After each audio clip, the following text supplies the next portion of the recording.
Oremos. Ó Deus, que instruíste os corações dos vossos fiéis com a ajuda do Espírito Santo, fazei que apreciemos retamente todas as coisas segundo o mesmo Espírito e gozemos sempre da sua consolação por Cristo Senhor nosso.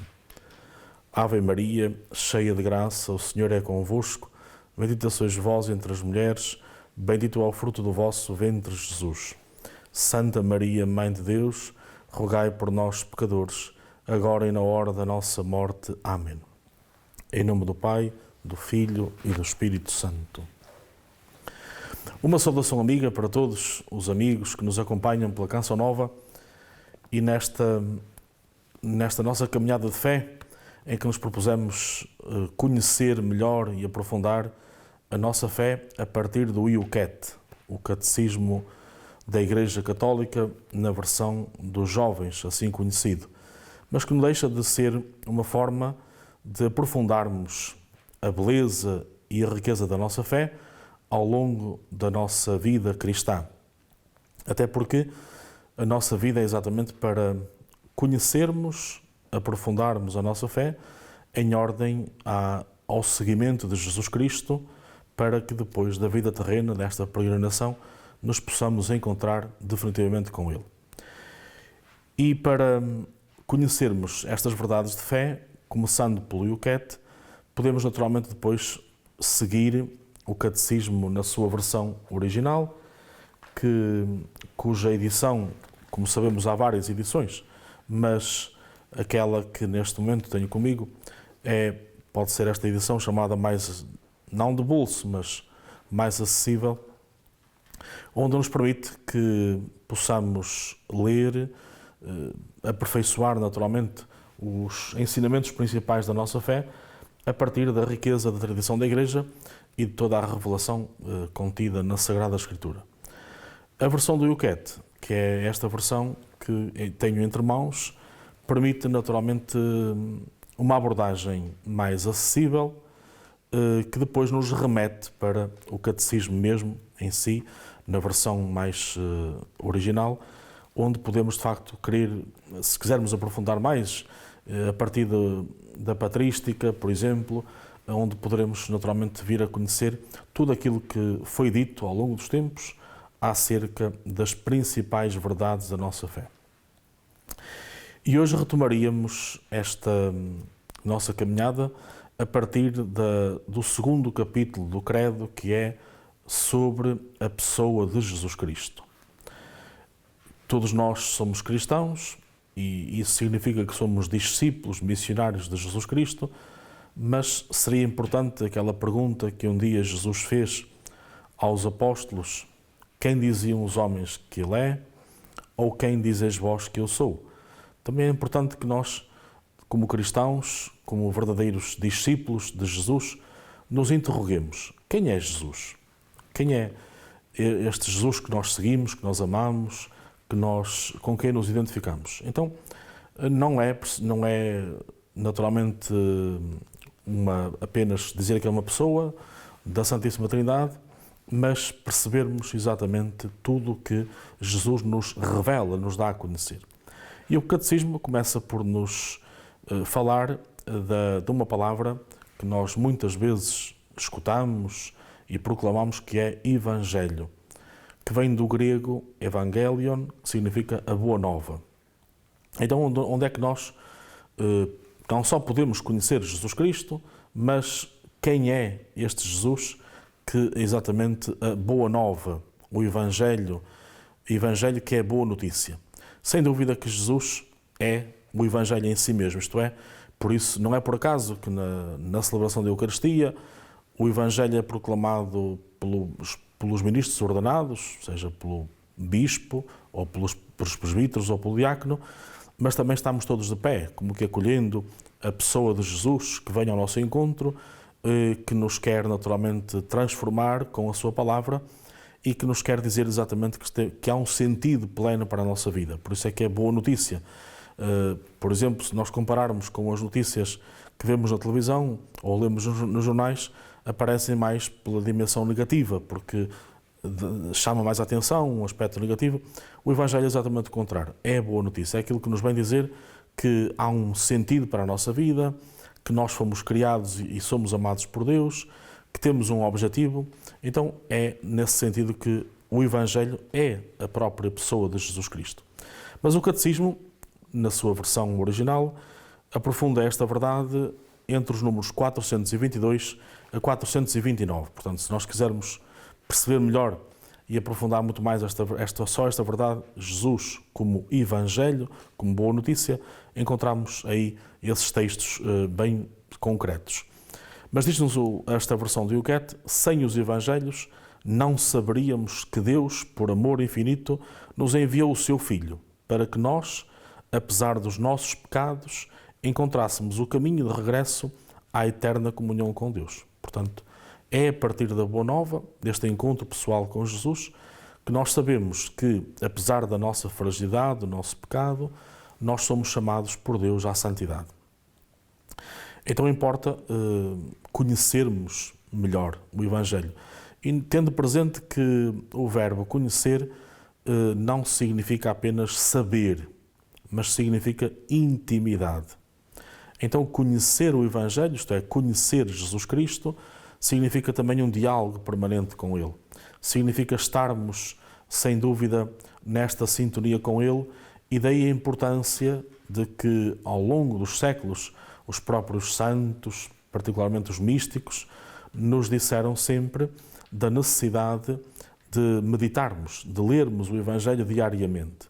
Mesmo quando, por exemplo, não há possibilidade de participar na Santa Missa todos os dias, hoje há tantos meios que nos permitem conhecermos o Evangelho daquele dia.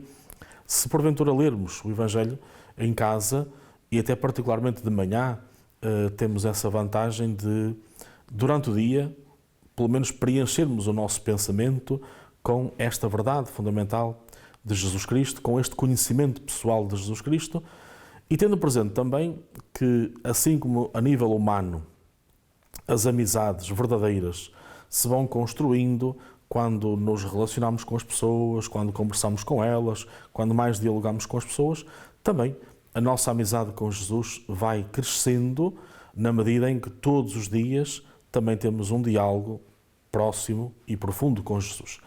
E diálogo significa naturalmente que eu possa falar a Jesus, e devo falar da minha vida, louvando, bendizendo, agradecendo e naturalmente pedindo, mas depois também escutando Jesus. E o próprio Evangelho vai nos dizer o que é que naquele dia nós podemos viver melhor de acordo com a sintonia de Jesus. No fundo, ter consciência de que a minha relação com Jesus Cristo passa exatamente por me identificar com Ele, de sentir exatamente como Ele, como aquela célebre canção do Padre Zezinho, amar como Jesus amou, pensar como Jesus pensou, ver como Jesus viveu. Isso permite naturalmente que eu possa identificar-me diariamente o mais possível com Jesus. Então, o Evangelho não é apenas um texto, mas é a pessoa de Jesus que vem ao nosso encontro e, como diz a carta aos Hebreus, essa palavra que vai entrando na nossa vida à semelhança da chuva que cai na terra e não se evapora sem primeiro transformar a terra. Então, ler o Evangelho, meditar na pessoa de Jesus é também essa transformação que acontece na vida de cada um de nós, o que permite naturalmente que possamos, dia após dia, caminhar para Deus, sabendo que fomos e somos chamados à santidade e que, apesar da nossa condição de pecadores, sem dúvida, nós podemos aprofundar esse mesmo caminho de santidade, esse caminho de perfeição. E por isso, então, fica um desafio, a partir deste nosso catecismo, o desejo de podermos ler diariamente, meditar, refletir o Evangelho. Naturalmente que poderia apenas agora dar um tópico, embora não esteja explicitamente no Youcat, mas sabemos que o Evangelho é um só, porque é a pessoa de Jesus Cristo, ainda que depois encontramos 4 versões, naturalmente de cada um dos autores, e cada autor do Evangelho é sempre, como qualquer autor dos livros da Sagrada Escritura, são inspirados por Deus. Os Evangelhos que nós conhecemos, os textos, não é? De São Mateus, São Marcos, São Lucas, São João, são essas 4 versões que nos ajudam a conhecer melhor Jesus e a identificarmos mais com Ele. Naturalmente que em cada um dos anos litúrgicos, como sabemos, temos um Evangelho que se lê de forma continuada. No ano A, São Mateus, é o que estamos agora a viver. No ano B, São Marcos. E no ano C, São Lucas. Então, durante um ano, nós podemos acompanhar uma grande parte, não na totalidade, mas do Evangelho de cada um desses anos. O Evangelho de São João, que sai um pouquinho da estrutura dos 3 anteriores, chamados sinóticos, esse é proclamado particularmente no tempo do Natal, no tempo pascal, e no ano B, um dos capítulos, o capítulo 6º do Evangelho de São João, é proclamado durante alguns domingos, entre os meses de julho e agosto. Mas, no entanto, é sempre importante aprofundarmos, dentro dos 4 textos que conhecemos, aquele que vamos acompanhando diariamente, ou que vamos acompanhando na missa dominical e até na missa semanal, para percebermos o que é que o Senhor nos vai dizendo. E vai-nos corrigindo, seguramente, vai-nos estimulando a fazer um caminho mais de perfeição, vai-nos ajudando a conhecê-lo melhor, para que um dia possamos dizer com verdade, com muita sinceridade, como São Paulo: já não sou eu que vivo, mas é Cristo que vive em mim. Então, a importância de meditar o Evangelho, de ler o Evangelho, é exatamente para que cada vez mais cada um de nós se possa identificar com Jesus Cristo. Mas falamos muito de Jesus e é importante perceber também o porquê desta palavra, não é? Apesar de ser um nome muito frequente no tempo histórico de Jesus, ele significa uma coisa muito importante: Deus salva. Então já vemos aqui uma importância do nome. Para nós, o nome quer dizer exatamente isso. Aquele que tem uma missão específica da parte de Deus. Se bem que na nossa cultura não parece darmos muita importância ao nome, mas ao longo da história do povo de Deus, o nome sempre teve importância, porque o nome sempre se referiu àquilo que Deus quer que façamos. Ora, ou sobretudo à missão, exatamente, que o Senhor nos confia. E por isso vemos o nome Jesus significa aquele que veio para perdoar, que veio para salvar. É exatamente esse que nós seguimos. E que veio, e por isso nos dá a prova de amor mais eloquente, que é dar a vida por nós na cruz. Isto é, oferecer-se por todos os pecadores.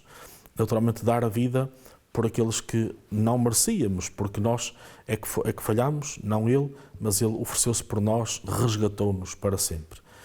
Se quisermos também aprofundar esta palavra, este nome, Jesus, podemos, a partir do Catecismo da Igreja Católica, entre os números 430 a 452, perceber exatamente esta riqueza, sobretudo ver como é que ao longo dos séculos os chamados padres da Igreja, a interpretação que se fez da Sagrada Escritura, nos ajuda a perceber a riqueza deste nome. Mas particularmente no livro dos Atos dos Apóstolos, São Pedro, em nome de todos, diz: e em nenhum outro nome há salvação, pois não existe debaixo do céu outro nome dado à humanidade pelo qual possamos ser salvos. Portanto, esta verdade de fé, dizer que só Jesus nos pode perdoar, só Jesus nos pode salvar, porque é exatamente a missão que fez com que ele viesse até nós, o Pai o enviasse até nós, para nos redimir, para nos perdoar, para nos resgatar para o céu, digamos, abrindo a porta de felicidade para a qual Deus quer que todos possamos lá chegar. Então, importa olhar para Jesus, não ver apenas a pessoa histórica, mas ver o Salvador, o próprio enviado de Deus que nos é dado para podermos então sermos redimidos do nosso pecado. Mas também chamamos a Jesus Cristo, e por isso até nós temos o título de cristãos, seguidores de Jesus Cristo. Mas esta palavra Cristo tem um outro significado, que naturalmente não está desviado de Jesus, mas significa não só apenas aquele que vem salvar, mas aquele que é ungido por Deus. Portanto, significa vem do próprio Deus, não é? Ungido era aquilo que Deus fazia às pessoas, particularmente aos reis, para quando lhes dava uma missão. Lembramos certamente do episódio do rei David, quando é escolhido para rei, o profeta vai ungí-lo com óleo, não é? Todos os reis, aliás, passavam por essa fase para dizer que o seu poder vinha de Deus. Ora, Jesus é o próprio Deus, que vem até nós, mas vem enviado pelo Pai. Então, este Cristo significa o ungido, aquele que Deus preparou para nos enviar, para nos salvar, para nos redimir. Tanto o adjetivo grego Christos, que na nossa língua se diz Cristo, como o particípio hebraico Messias, significam ungido. Em Israel eram ungidos os reis, os sacerdotes, os profetas. Os apóstolos perceberam que Jesus tinha sido ungido com o Espírito Santo. Na sequência de Cristo, chamámos-nos cristãos para exprimir a nossa elevada vocação. Portanto, nós também somos ungidos pelo batismo, naturalmente. Portanto, é por isso que somos cristãos, de facto, de verdade, não apenas por tradição, e porque também estamos no mundo para fazer o bem, para nos identificarmos com Jesus e para, em conjunto, podermos contribuir para a salvação uns dos outros. Mas também de Jesus dizemos muitas vezes que é o Filho unigênito de Deus. Esta expressão, ou esta palavra mais exigente, significa no fundo que Jesus é o Filho único do Pai, não é? Ou seja, aquele que nasce de uma mulher, sem dúvida. Deus quis preparar uma mulher, Maria Santíssima, para ser a mãe de Jesus, para que Jesus, como homem, se identificasse connosco, até no processo de gestação no ventre materno, mas Deus é que o dá naturalmente como filho, portanto é o primeiro, não é? Porque sendo nós depois, pela morte e ressurreição de Jesus, filhos de adoção, Jesus é de facto aquele que Deus enviou para nos redimir, sendo o Filho único. Então não podemos esquecer que Deus nos dá a maior dádiva, não é? O seu próprio Filho, que se faz um de nós, sem nunca deixar de ser Deus, como afirmamos no credo, verdadeiro homem e verdadeiro Deus, não é? Essa afirmação que ficou tão célebre porque veio responder a duas grandes heresias que havia naquele tempo, mas que é importante percebermos que ele é então esse Filho que Deus envia, o único, para que depois nós nos tornássemos irmãos a partir dele.